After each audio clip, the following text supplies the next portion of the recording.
All right, Voldemort, we have a lot to go over. Hopefully, this isn't like a Deathly Hollows Part 1 and 2, because we might need that. I mean, Uh, it could be. I heard there was a superb owl. Where there were owls involved. I've heard. no, I don't think there were any birds this time. Um, but we have a whole lot to talk about. There's the NBA All-Star game. There's Trevor Bauer and a lot of crazy MLB off-season stuff. We've got NASCAR coming back starting tomorrow. More hockey's been suspended, but I guess the Super Bowl is the first thing we need to talk It's the about. Super Bowl, not the superb owl. It should be No. called the superb owl. I love how the internet's been taking that. But yeah, so we've got a new or rather old Super Bowl champion now.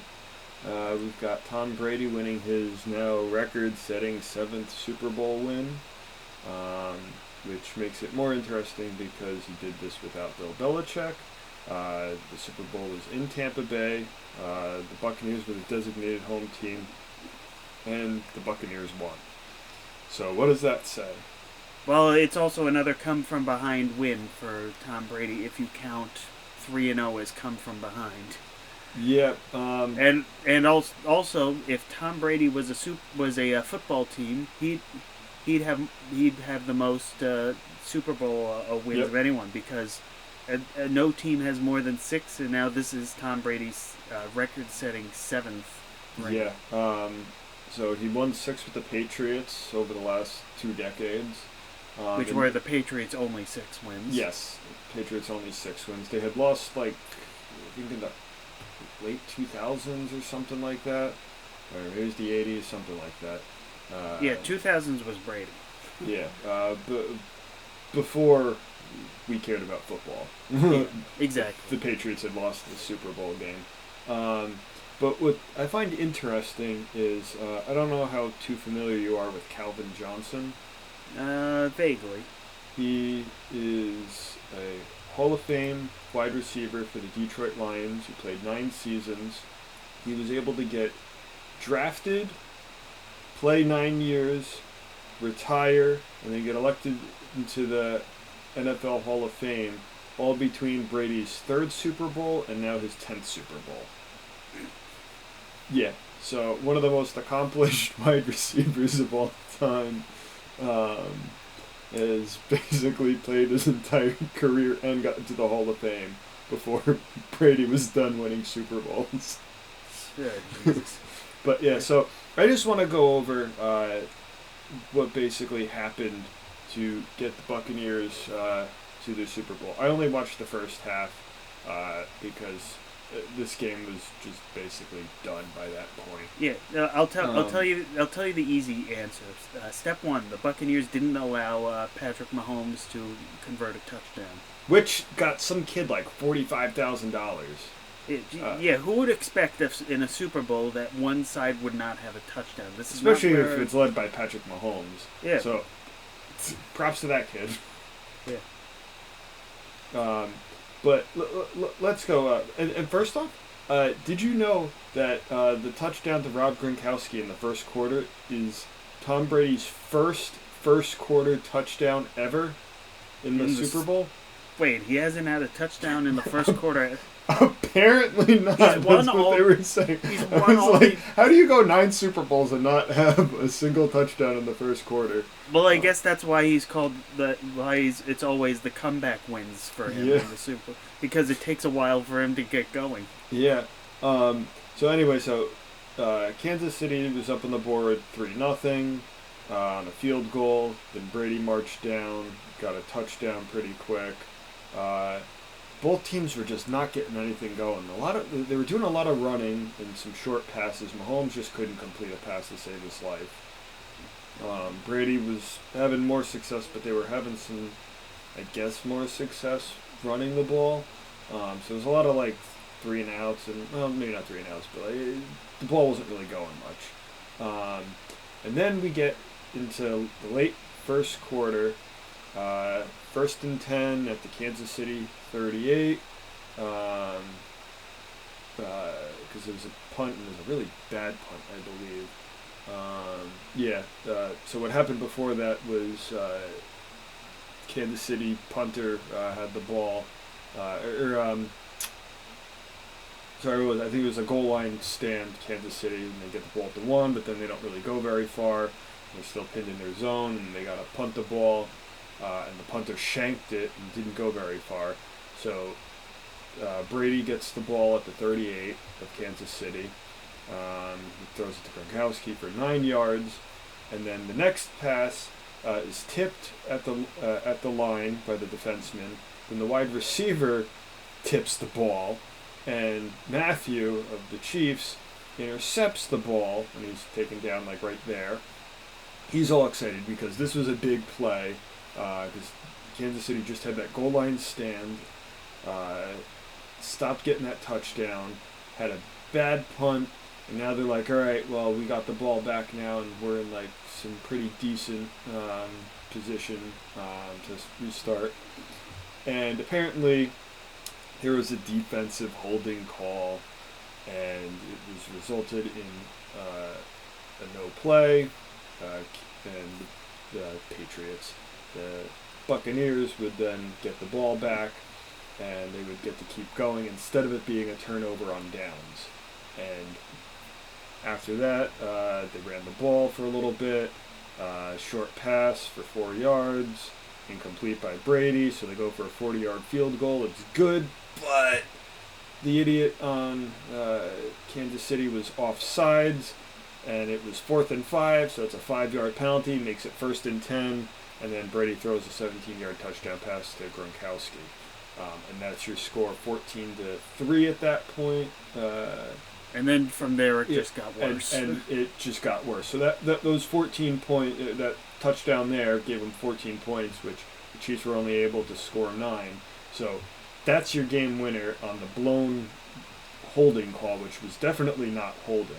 They were both sort of like on each other, and it wasn't even like really like he had much on him. So that was the big Brady gets a break call of the game, and it basically gives them the game at that point. Because then they go up there, the Chiefs get a field goal shortly after, and then they had like another ridiculous stuff of defensive pass interference for 34 yards, because the Buccaneers, most teams would just run out the clock. And, no risk it, no biscuit from Bruce Arians was like, no, we still got a minute to go. Let's go and do this. And he went and got a touchdown, 21-6. And I was like, that's it. Game's over. I'm done. And so what you're saying is the refs were... Oh, yeah, the refs, that first half, I don't know what happened in the second half, but the refs were just, like, throwing out yellow flags like it was, like, a tissue party. It was like, I've got so many tissues. I've got so much money. Woo! Well, as I said, this could be the last ride that obviously the Buccaneers still have a good chance next year. Yeah. Brady's still under contract for one more year. Gronkowski, this was his last year on his contract, but he seems to want to come back. He likes the sunny weather. He likes playing with Brady. Yeah. Those two guys are hilarious. Yeah, no, we forgot to talk about it last week, but did you see his statement on how he passed his virtual workouts? Oh, how? So he was required to do I believe it was his workout regimen like every week. I think it was like push-ups or sit-ups or something. But anyway, but he's not one that likes to do it all the time. He likes to do his workouts at all at once and do it. So he did his first workout of the day. Then he went and changed shirts, did the second workout, changed shirts again, did the third workout, so on and so forth. You're wondering how this works. Well, he has to send the video over to the Buccaneers to prove that he's working out. So he sends his first workout 1 week. Then he sends the video of the second workout another week. The third week, he sends the third video, so on and so forth. So the Buccaneers think he's working out all this time. Meanwhile, he's probably sitting back at his home with a six-pack going like, Of course I'm working out. 6-pack of beer, 6-pack of abs. Yeah. Yeah, But it's I think hilarious. the other big story, though, coming out of the Super Bowl was that Tyrann Mathieu, who had that should have been interception in that first quarter, him and Brady were really getting at it. Mathieu was actually given one, I believe it was one of the 2 strikes he got for being kicked out of the game. Apparently, Matthew's just he's Honey Badger, great player, very passionate player, and I'm not saying he trash talks a whole lot because I don't specifically know his playing style. He hasn't really played against the Jets, and that's all I really get to see. But from what I've seen and what I've been watching over these last couple of years, he's got a lot of heart, and he's going to talk. He's a smaller guy. He's got to stick up for himself a little bit more. But he was just doing his normal talking, and apparently he was telling Brady, like, you're not going to get by me or anything, and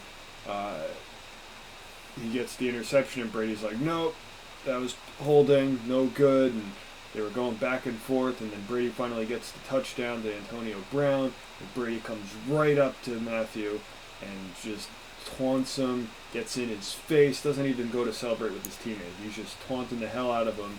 And Matthew's waving a finger at him, trying to gets the last word, walks away, and then Brady, not liking that, runs back up to him, starts yelling at him, and Mathieu gets the one who's flagged, the unsportsmanlike conduct. And then apparently after the game, Brady texted him, but Mathieu had apparently tweeted out that Brady had said something to him that he won't say because it's apparently not very good and I guess not safe for work. Guess racist is the implication? I don't know. So I don't know. But Brady was like, I was just caught up in the moment. And it's like, it's so easy to apologize when you're the winning quarterback and get MVP of the game. Yeah. So I'm not sure what happened here, but it's Brady, so it's probably just going to be swept under the table, even if he called him something or brought up past issues Matthews had transitioning from college to the pros. Yeah. So I'm not sure what happened there, but all I know is Brady's got 7 Super Bowls and 5 Super Bowl MVPs. Whether Mahomes is ever going to pass that or any other quarterback, we might not know for another 10 or 15 years. Because we've got a bunch of good young quarterbacks, but who knows. But what I find most interesting is LaShawn McCoy, who is Eagles running back, who was also on the Bills, had a fairly decent career. Last year won a Super Bowl, a Superb Owl, with the Chiefs, but didn't touch the ball at all. And then he went to the Buccaneers and was 3rd on the depth chart, didn't touch the ball at all, and got another Superb Owl. And basically, now he's got 2 Super Bowls, but he really had nothing to do with either of them. And I don't know if that'll hurt or help his Hall of Fame career, because he's got some okay numbers, but I don't know. We'll have to see. Yeah. But I think that's it really for football, other than the Houston Texans saying they're going to hold on to Deshaun Watson, and that the Eagles look like they're ready to trade Carson Wentz anytime soon.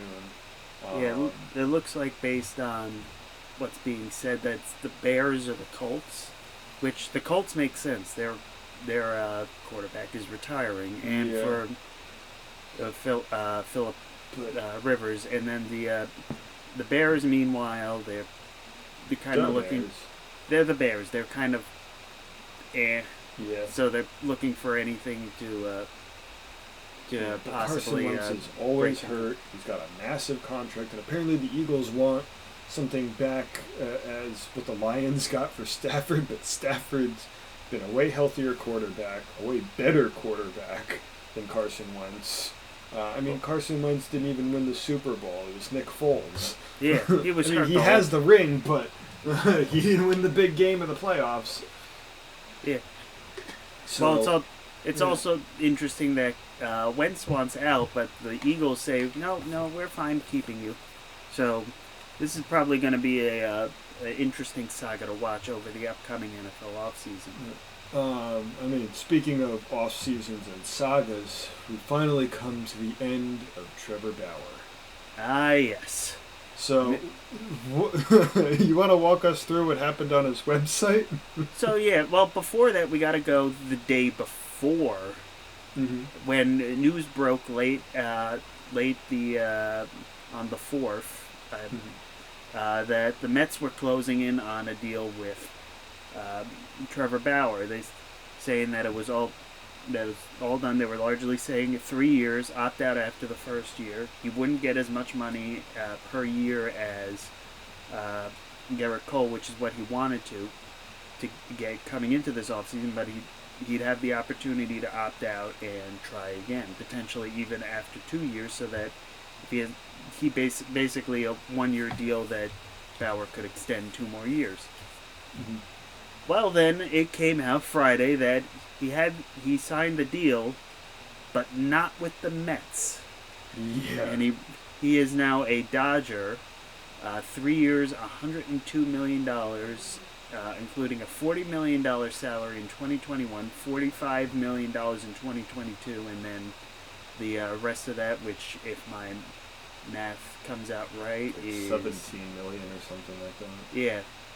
Which he'll probably opt out unless if he comes crashing back down to earth. Because I really only think he's like a mid-3 ERA pitcher. Yeah, we'll get to that in a sec. But what I find most interesting about how much he's getting paid, which definitely way more than he should be, but he is getting paid $40 million this year. The Cleveland Indians have a projected payroll right now of $36.5 million. Pittsburgh Pirates of $37.7 million, and the Baltimore Orioles with $38.9 million. So he's making more than 3 different clubs. Nice. Yeah. And then the Marlins are sitting at 45.2. So yeah, so it's not much better. not But much. yeah, That's just gross. I mean, I remember several years back when A-Rod was making, I think, $27 million for the year, and the Tampa Bay Rays had like a team club of like $30 million, and I was like, wow, A-Rod's making almost as much as an entire team. I think it was the Astros, because that was right in the middle of their implosion, where they ripped everything out that Okay. that was. Well, I mean, the Rays have always been at the bottom too, but yeah, it might have been the Astros right around there as well. Yeah, but still. Yeah, interestingly, Bauer left money on the table. The Mets actually had the richer contract, but Yes. 2 things importantly. One, it was not as front loaded as the Dodgers had. I believe it was like 38 or 40 million. I'm looking that up right now. But the second most important thing is Bauer is from the Los Angeles Yes. area, and that's why everyone was saying, well, look at the Dodgers and the Angels. Less the Angels because of the now suspended pitching coach Mickey Callaway having a very well documented feud about with the 2 of them. But it's interesting that they would have paid Bauer $40 million in 2021, $35 million in 2022, and $30 million in 2023. So not as front loaded, more spread out in the deal. In Sandy Alderson, who is the de facto GM at the moment, I believe, said he's been the GM with the Mets before, the A's back in the 90s, I believe, and he said he has never had a deal get this far into it and then not consummate. So basically, the Mets thought that they had it all wrapped up, and the Dodgers swooped in with a last-second deal. Yeah, and it seemed like pretty likely to go to the Mets as well, considering he had Francisco Lindor and Carrasco. You had Steve Cohen, who you thought would shell everything in. So it seemed pretty likely the Mets were making all the right moves, and as I've mentioned, I follow Trevor Bauer on YouTube, and he was interviewing different people, and He had one lady he called up for the Dodgers, and her like mom started talking, and it was like the worst pitch I've ever seen. She's just like, "You can come here and win. We've got Clayton Kershaw and Bueller." And, it's just like the worst jumbled thing, and Bauer's just trying to like keep himself like. Good for him for like keeping it on topic and not like ripping apart this lady and like keeping it going, but like, oof. That was a really bad pitch, but yeah, but still, I guess it worked. Yeah, I mean, she's not long because Trevor Bauer is basically the richest. Is going to be the richest pitcher being paid in baseball in terms of per year money, but he's going to be basically the number 3 behind Walker Bueller and Clayton Kershaw. Yeah, he could be maybe the number 2, but yeah, add to that Julio Urias, who they keep bouncing from the bullpen and stuff. David Price, who is coming back after opting out in 2020. Yep. You have the ginger Dustin May, Tony Gonsolin. Which was another reason why I really like. I know the Dodgers have the money to sign Bauer. Obviously, they do. Yeah. They did. But that considering they had all those pitchers. I didn't know where he was going to go, and maybe this is a good thing for Bauer, that they have all these pitchers. Kershaw's getting old; he could probably use some extra days of rest. Bauer wants to pitch on 4 days rest instead of 5. Maybe Kershaw, who's been fighting injuries the last decade, he finally got over the World Series bug, but maybe this is now. A good thing. They can spread out the arms, be relaxed. Well, remember most teams are planning around a 6-man rotation this year anyway, because with the 60-game season, no one really had an extended an arm. So a lot of arms are in. Yeah. Most pitchers are going to be under an innings limit, and you'd be hard pressed, I think, to find. Someone who goes over 160, 180 to that large amount. Which actually ties in when we get to NHL stuff, but that sort of applies with the shortened season and whatnot with NHL goalies. But back to baseball, though. This is going to be a very formidable lineup. We're still not sure where Justin Turner is going to land. Yeah, there's some saying probably the Dodgers, but the Brewers are still making a play. Yeah, I mean, I don't know how much more money the Dodgers are willing to spend. Well, here's the interesting thing. They're over the luxury line, but they were under the last 2 years, so they can afford a 1-year hit and then duck under next year, and they'll be perfectly fine. That's what the Yankees are doing right now. They're trying to duck under so that they don't have to go... pay all that extra 15%. Yeah. And also, it's interesting listening to the New York sports world saying that maybe in the long run, this is a good deal for the Mets. Remember, they have to sign a Francisco Lindor to a long-term contract. You're giving that money to Trevor Bauer. After basically only his second really good year, great, fantastic year, because outside of 2020 and 2018, he has been a 4 ERA pitcher. Yep.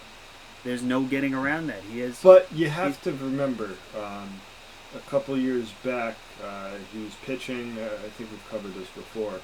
He was pitching, and then in one inning, all of a sudden his spin rate went up a whole lot more, and then the next inning, rest of the game, his spin rate was back down by like a considerable amount.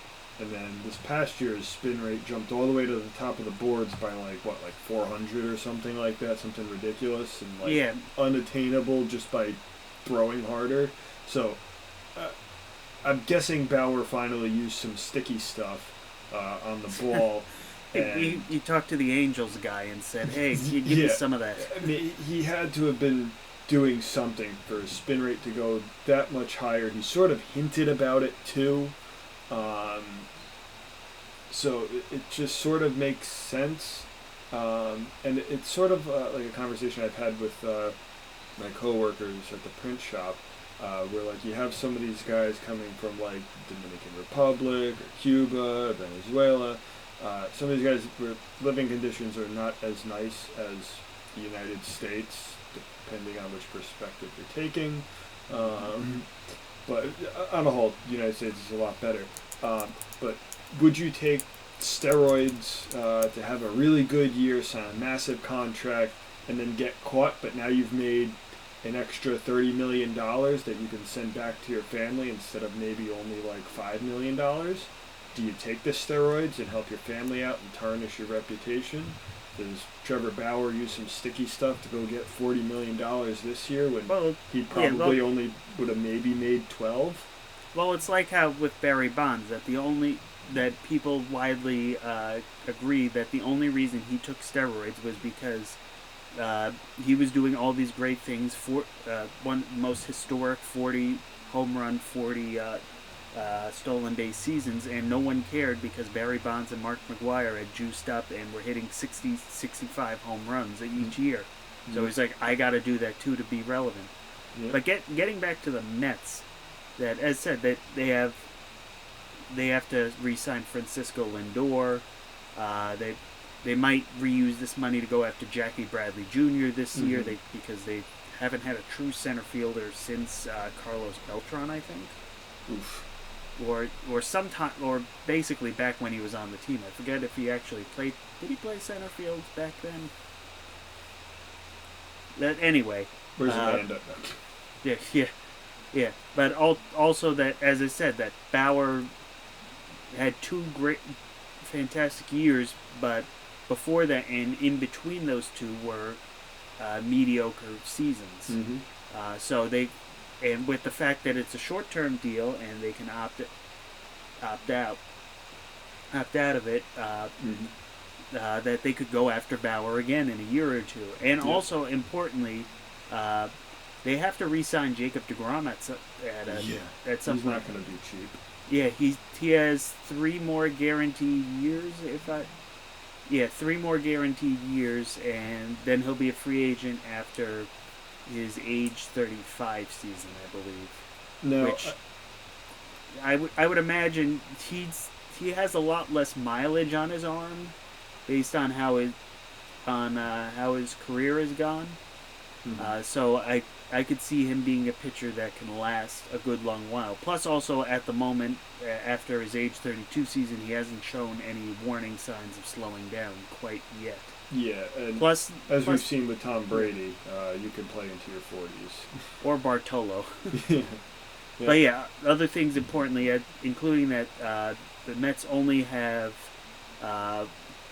one player under contract through the 2024 season. So during that period, they would have had Bauer. They also have to re-sign everyone else at the position. They could go after potentially Chris Bryant for a corner position or a third base next season. Other pitchers come in, so they could use this money elsewhere to maybe go around the roster. Like this wouldn't have been a move that the Wilpons would have done. They would have shied away from Bauer outright. But I could have seen that this could be this was the move that everyone expected Cohen to make, and he tried to make it, but he wasn't willing to go over the moon to try to pry him from Los Angeles, which good on him for some financial restraint out of someone who's like $19 billion net worth. Yeah. Which he can now afford a gold-plated bag of Cracker Jacks. Now, I do want to discuss one more thing about Bauer's contract. So are you familiar about Trevor Bauer and paintball? Yes. Okay. So technically he signed a 3-year deal, but if he opts out after the first year, does it still count as his thing for only doing 1-year deals? That's a good question. Because we'll have to wait for him to see. Because I'd wait on that bet because I mean we both know, but I don't know if my dad knows that if Bauer signed a more than 1 year deal, his one friend gets to shoot him in the groin with a paintball gun. Yeah. Which would definitely hurt. I don't know if you're allowed to wear a cup. Hopefully. I mean, he didn't say he doesn't have to. Yeah. So, or that he does. Yeah. So I don't know if this bro code rule here that went on over there, but yeah, I would wait and maybe compromise and say, hey, I did sign 3 years, but I did opt out. I mean, also do I get to wear a cup? I mean, also say, hey, if he opt in, like the Dodgers have kind of said that I do need to not go on the disabled list because you ripped my testicles off. Yeah. It's like, yeah, I'm about to get $45 million next year. How about I just give you 5 of that $45 million? Yeah.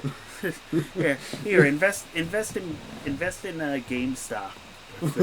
Not anymore. No, that bubble's burst. Yeah, but apparently Bitcoin's gone up with Tesla investing $1.5 billion in it. Yeah, but now we're two investing bros. Yeah, two financial bros. Two financial. We are not responsible for any lost money. Anyway, there's one other big thing coming that's being noted with baseball, and this came out just today. According to Ken Rosenthal and Eno Saris of The Athletic, that the league has sent out a memo to teams that the baseball will be slightly changed for this season. The new ball apparently will be reduced in weight by 1/10 of an ounce and will be less bouncy. We won't know what the changes are during the season, but apparently these have been changes made to deaden the ball. So apparently, according to an independent lab, that beyond 375 feet, on average, the fly ball has been reduced by 1 or 2 feet, which and another person said that it's like adding an extra 5 feet of outfield space to every wall. Now, for the New York Yankees, that probably means absolutely nothing because of that short porch. Yeah. But for teams like the Mets and the Padres and the Mariners, Dodgers, teams with big outfields, this could be interesting. And also, especially considering the last few years, there's been suspicions since 2017 or 2018, something like that. No, yeah, the last couple of years that there's been some experimenting with the ball that hasn't been announced to allow it to fly further. But the concern is that because of that, the league has gone to kind of the 3 true outcomes: walk, strikeout, home run. And the concern is with how many teams have been built around this, and how few people like Whit Merrifield, DJ LeMahieu, guys who you can trust for contact are, that you're going to have 2 true outcomes: walks and strikeouts, and an occasional home run, and that's going to have some short-term problems because that'll all these help swings with guys are like Aaron Hicks, who walks a lot. Yeah. One thing that I'm seeing here is that it says the Rockies, Diamondbacks, Mariners, Mets, and Bo Sox have, humididors? I guess apparently that's for keeping the balls under proper temperature or something. Yeah, well, it's apparently the Diamondbacks, Mariners, Rockies, Red Sox, and Mets already do that, and then 5 additional teams are going to join them too. They haven't really said who they are, and it's also too early to call some of them because the Mets, Red Sox, and Mariners only started last season, but the Diamondbacks installed it prior to 2018, and that coincided with a notable drop off in home runs by the team, which we know happens because that's what happened to the Rockies when they first did it. When they're like, we need a pitching staff. Yeah. We can't have everyone hitting home runs every day. Yeah. Well, speaking of the Rockies, Do you think anything is going to happen with Trevor's story? From what I have seen, well, from what I've heard, they are content with letting him run out the season, and then they'll either trade him midway for a big package, or they'll get that compensation pick when he's a free agent. Because he's definitely going to be a desired free agent. I can imagine, or just shooting off the hip a bit, but looking at teams, the Yankees would definitely be in on him. Mm-hmm. I could see the Red Sox, depending on what they do with Xander Bogart. Yeah, and Xander Bogaerts. Probably the maybe the Dodgers, because Corey Seager is also up on his contract at the same time. Now, I mean, obviously we're Yankee guys, so we know the Yankees more. Although with your job, you get to see a lot more games and whatnot. I get to see everything. So I'm sort of restricted to no games because as I'm talking about, Hulu decides to not have Yes Network anymore. But what my concern is, say Trevor Story's sent to the Yankees, right? It's for prospects or whatever. You want to you want to put him at shortstop. That puts not Machado. Gleyber Torres to second base. You have Urshela at third. Oh my God, I'm blanking on names. First baseman. Voit. Is at first. LeMahieu, I guess, bounces around to give somebody a day off. But then, who do you start in the playoffs? Well, who's the odd man out? Who do you sit? Like, do you just say, "Oh well, Gleyber Torres isn't doing so well, let's just sit him," or LeMahieu's not doing so well, let's just sit him? Well, that's what I think. That the only reason I would think that the Yankees would much prefer to throw money at a Story and lose the draft pick than to send probably 4 or 5 prospects in order to get him. So the only reason I would think that the Yankees would trade for him mid-season is that Gleyber Torres cannot be a shortstop, which we've seen the concerns last season that his defense is not as good at shortstop as in second base, and his bat came down. So if his bat doesn't bounce back, which I think it will bounce back, but if the defense, more importantly, doesn't improve, that I think they will do that to say, all right, we tried, it's not working out, we need to get an actual shortstop. Now we know Trevor Story is a fairly decent defensive shortstop, but I mean, we've seen LeMahieu be able to come over and still hit the ball, but he's more of a contact hitter than a power hitter. And we've seen the splits with Story at Coors Field and away from Coors Field. Is that something where he's like, oh, if he comes to the Yankees, that he can talk with LeMahieu and be like, hey, we were a pretty good tandem up with Charlie Blackmon too. You want to give me some hitting tips? I think the reason that LeMahieu did so well in the Yankees, and also the reason why I think that was the only realistic place he'd be coming back to, is that short porch. Mm-hmm. That short porch is, I believe, is the closest thing you can compare to the Rocky Mountain air. Mm-hmm. And as they said, that Story, I believe, is like a lifetime 280 hitter in 290 hitter in Colorado, but a 250 on the road. Yeah. But with that short porch, that might make him like 265, which I could see him 270, 280. He might lose a tick, but he could definitely just hit the ball the opposite way, land it in that short. Aaron Judge does that very well. Yeah, Aaron Judge, not Trevor Story, DJ LeMahieu. That's why his home run total popped up. It's kind of like how I see, if you remember back in 2008 and 2009, Jason Day, that he had that great pop. He took advantage of the Green Monster when he went to Boston. He had his career high total, and then he went to the Mets in that large, expansive outfield, and his totals plummeted. Like I don't think his Mets home run totals exceeded it for his career, that one his platform season.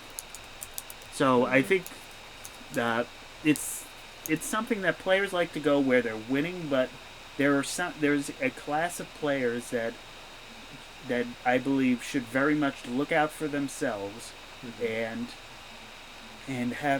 see, all right, this works here. I should stay here because if I go somewhere else, I'm not going to be as good. And with what I said, Jason Bay, he hit with the Mets 26 home runs over 3 seasons.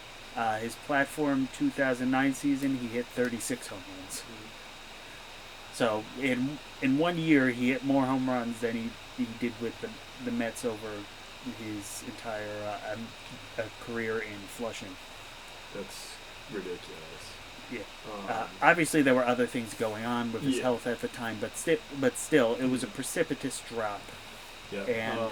And Trevor's story would be wise to say maybe I shouldn't go to, say, San Francisco or Atlanta or anywhere where it's a large, expansive outfield. Go to New York. Go to Texas.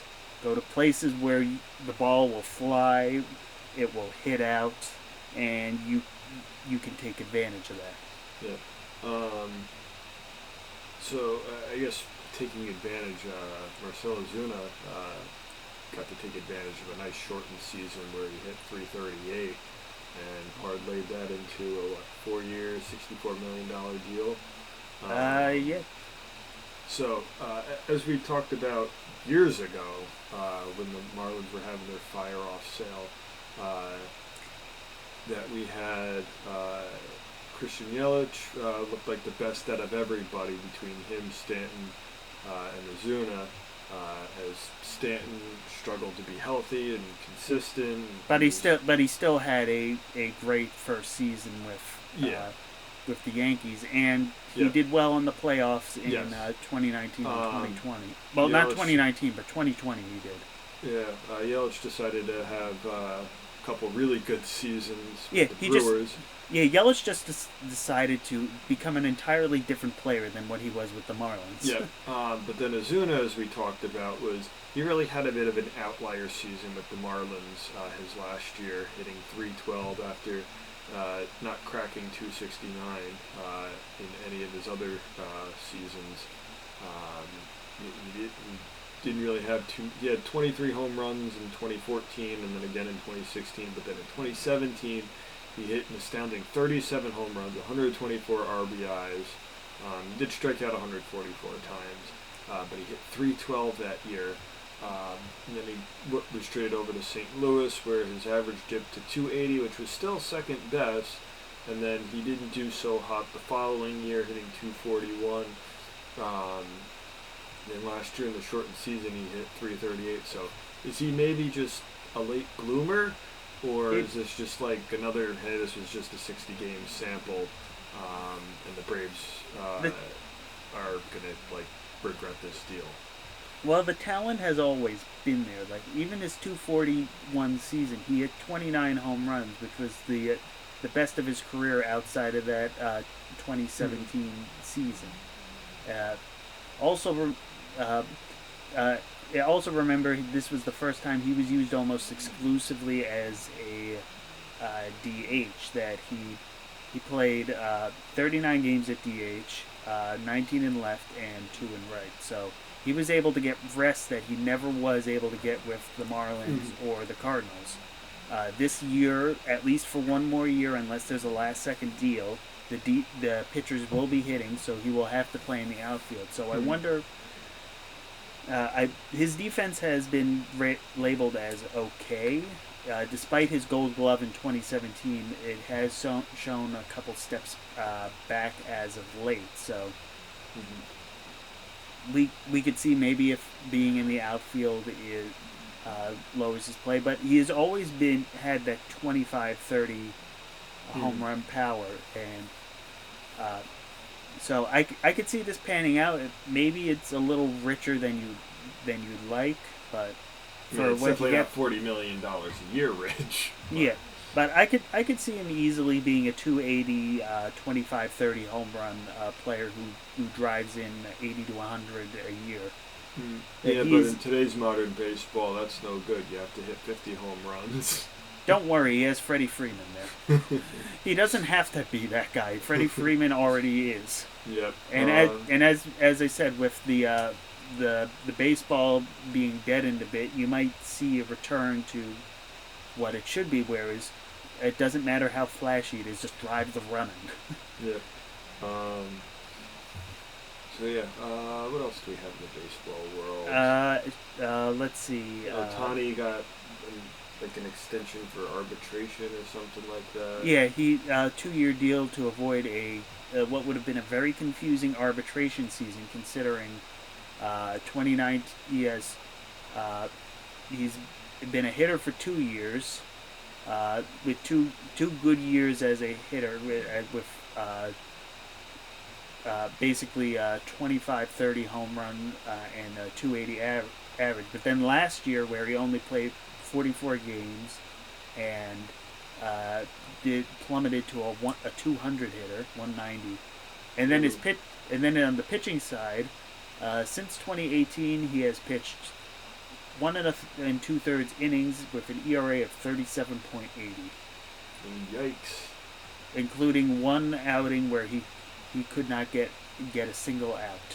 It sounds like Adam Ottavino. Yeah. So that, considering his two-way status and stuff, he would have had to be judged purely as a hitter, and his platform year wasn't that great. So probably was in the best interest that Ohtani gets those 2 arbitration years, and then he could try again for one more year after hopefully he is healthier. Healed up and rebounded. Yeah. Other things. Doolittle signed with the Reds. Yeah. Elvis Andrus. Go ahead. No, go ahead. I was going to get to that. Yeah, Elvis Andrus and Chris Davis crossed paths as the Rangers and Athletics had a swap. So now, interestingly, that Chris Davis and Joey Gallo, 2 very similar types of players, where that 230, 240 average and 50 home run power. And remember, this is the Chris Davis with a K, not the one with the C, who's got the massive $200 million contract and has hit 100 and not done anything. Yeah, no, this is the one that was Mr. Consistency for the longest while. 247 for 4 straight years. Yeah, lately it's been a little less. 210 average since then with 25 home runs. So it's come down, but a good gamble for the Rangers and good for the A's, because they get some money to work into near term, which they used immediately to re-sign Mike Fiers. And Jock Peterson went to the Cubs on a 1-year deal. So that's pretty. And Colton Wong went to the Brewers. And then also. Maybe you know. Oh, actually, we actually have breaking news as we are doing it. We are actually breaking news. Yes, the Cardinals and Yadier Molina are finally nearing this long will they won't they re-signing, and they are nearing a deal. Reports are not in at this time, but Joe, how do you feel that we're actually breaking news and the news isn't breaking right after we're done? Well, it sounds like I gotta delay this editing until the next 3 days. No, that's my thing that happens. You can't take my endearing character trait away from me. So I better get moving on this, and we better start rapping. Actually, we're white. We can't rap. We're not Eminem. I've heard white rap. It's awkward as heck, but. And then apparently ESPN baseball reporter Pedro Gomez died at 58. Yes, I guess. I haven't specifically heard of him. I might have heard his voice covering all the numerous World Series and All-Star games and whatnot. You probably heard, if but you ever I watched... probably just haven't recognized him. If you watched Sunday Night Baseball, I'd probably, for the first half of the 2010s, and towards the late, he was frequently the line side reporter for most of those games. Yep. And I think even into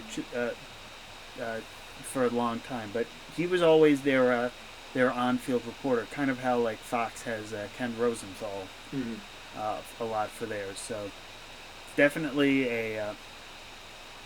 Big loss. going to be missed. One of the I don't think the there's bigger names. been a cause of death yet. Not yet. Only that he passed away unexpectedly. Yeah. So yeah, and he's also well known for his coverage of Barry Bonds' chase of Hank Aaron's home run record. So it's definitely a somber moment, especially as we're nearing what looks like we might be nearing the end of the third stage of the pandemic, with numbers dipping in the United States, dipping under 100,000 cases a day for the first time since November, and worldwide cases basically being cut in half since the beginning of January. And New Zealand's like basically virus free. Again. It's easy to do that when you don't have any land borders. Yeah, just say no ships, also no masking airplanes. up, and also only having like what, a 10 million population. Yeah, it's easy. It's easy and a very small landmass. That it's easy to do distribution when your country is the size of Texas or New York, not when your country is the size of Mother Russia. Yeah. Or the entire continent of Africa. Yeah. So that's that. The NBA, they're apparently having an All-Star game. They finally decided that they are having an All-Star game? Yeah, and LeBron and a lot of the players are not having it. They were expecting, especially after like having that like long bit of the summer off and then having to come back and only have like 2 months to like for like the Lakers, to just sort of be like, all right, hey, you won the championship. You have 2 months to rest, and then you got to go play again. Like, they were planning out in their schedule not to play that game, and just have that nice, like, 5 days of a break in between the middle of the season, just to, like, recover and be ready. And basically they're like, no, we're going to take all the best players and, like, throw them together for, like, a week and let them all get sick and whatnot. I don't know what the NBA is thinking. They're a bunch of dum-dums. Yeah, I mean, you also have Kawhi Leonard, James Harden, and Giannis, I'm not pronouncing his last name, also saying that they don't really care about that, which was interesting because remember, for the longest time they were saying, let's have an All-Star game, let's donate all the money to it to black causes, have it at a historically black college instead of a normal arena. Yeah, I think they're having it in Atlanta. And now the players are saying that it's stupid. So it's like, you wanted it, just because you didn't get what you wanted, you now don't want to have it. Yeah, well, basketball players are a bunch of prima donnas. What can I say? Well, that's a lot high-paid sports players in general. Kevin Durant for the Nets has been out. He should be able to return Friday because of COVID protocols. The Celtics can't seem to find their rhythm.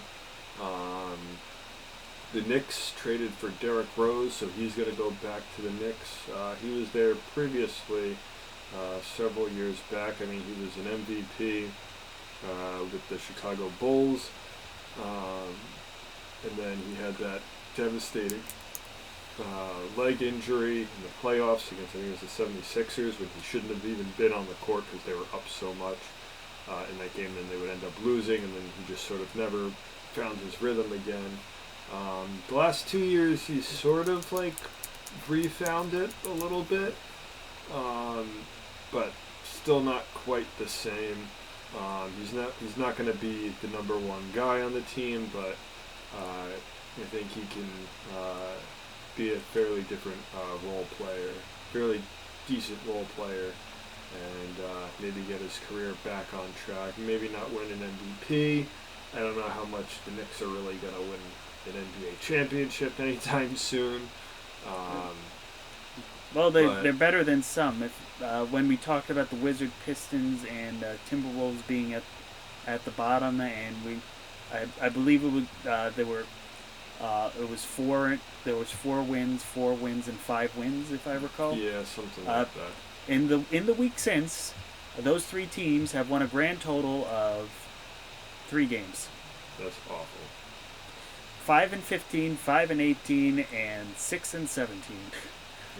That's pathetic. Apologies to Minneapolis, Washington, and Detroit for being the early frontrunners in the race for the number 1 draft pick. Hooray! Meanwhile, the Utah Jazz have gone on a complete tear, 9-1 in their last 10 games to have the best record in the NBA right now. Mm-hmm. And with the Lakers, Clippers, and Suns behind them in the Western Conference, so all that west of the Rocky Mountains. And meanwhile, in the East, the 76ers have kept dominance with an 8-2 in their last 10, followed by the Bucks, Knicks, and Celtics, with the Pacers right behind, equaling in the win column, but with 2 extra games played in the loss column. Yeah. I'm going to switch over to the NHL real quick. I mentioned earlier about NHL goalies struggling, and their save percentage is hovering about .9, which is not very good. It's usually not this low. The last time it was this low was the 2005-2006 season. It was a .894 coming out of a long season lockout, and that's excluding the seasons in '95 and 2013 that were lockout shortened seasons. So this is not good. Penalty kills are struggling. Players are taking an abnormally high 8.5% shot rate on net. So that's a lot. And players like Ryan Miller, who's an aging veteran and up on that leaderboard as one of the top all-time winning goaltenders, where he got a big chunk of his career with the Buffalo Sabres. He hasn't played in 10 and a half months to start the season, because the Ducks were one of those teams that didn't make the bubble. So he stopped playing like last March when everything got shut down, and he only had like recently just started back up this past month for the Ducks. So a lot of these goaltenders just aren't ready. They're not ramped up. They don't have the practice. They weren't allowed to like have a lot of guys to practice with them. Only 2 guys are allowed to be on the ice at one time. And as easy it might seem to be like, oh, he's just hitting a puck with a stick. Well, hockey might just be one of the most overall toughest sports to play. Yes. After 15 minutes of just hitting that puck, you're exhausted. Also occasionally you have to be a part-time boxer as well. Yeah. But yeah, it's not like we didn't see this coming. We saw with baseball when they ramped up in a short span. Yeah. With not much time and off their normal time season, that injuries were rampant, especially in pitchers. Yeah, so it was kind of hard, and even like if you were able to like live up north where it was like kind of snowing and the lakes were the ponds were frozen, some people were not allowed to have hockey gear on because they didn't want people to like start a hockey game on the ice. So the authorities would come and like tell them, hey, you can't be doing that, even though it's like, hey, I'm just practicing here because I'm a professional player making a whole $2 million in the NHL. So, these goalies are just not ready. It's obviously showing. We've got like the Rangers goalie Igor Shesterkin, which he's been so good for. I mean, I don't want to say so long, but like in his short career in the minors and in the NHL last year, he was so good. And as former player Kevin Weeks, he said Shesterkin sort of just sort of, all right, puck went by him once, maybe twice, and then he started second guessing himself, and now it's just like he's creating bigger holes than he normally should. So it's just sort of like kind of frustrating on that point, but the Rangers have won, I think, 2 out of their last 3, so it looks like they're heading back on the right track. I was going to say that the good news is that the Rangers do not have the worst record in the East.